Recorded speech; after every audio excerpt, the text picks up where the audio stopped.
how to delete multiple Facebook post add-ons like that.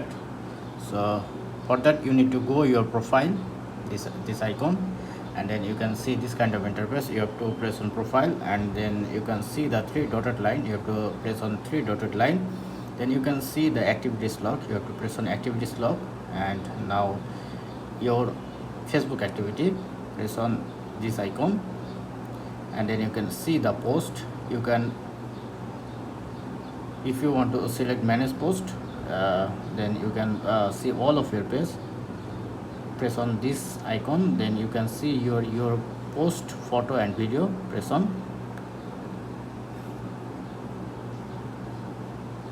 and now all your Facebook photo and video are available here. You can select like only photo or only post or post on your timeline. Actually you can filter it.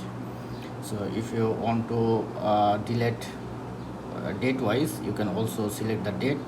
So suppose I want to delete all. Press on select all, and then press on recycle bin, and once you press on move to trash, your all Facebook video or photo will be gone from your Facebook profile. So this is how you can easily delete multiple Facebook posts from your Facebook. Hope video helpful. Please thumbs up, and if you have any question, please ask in comment section below. Have a good day from 5 minute solution.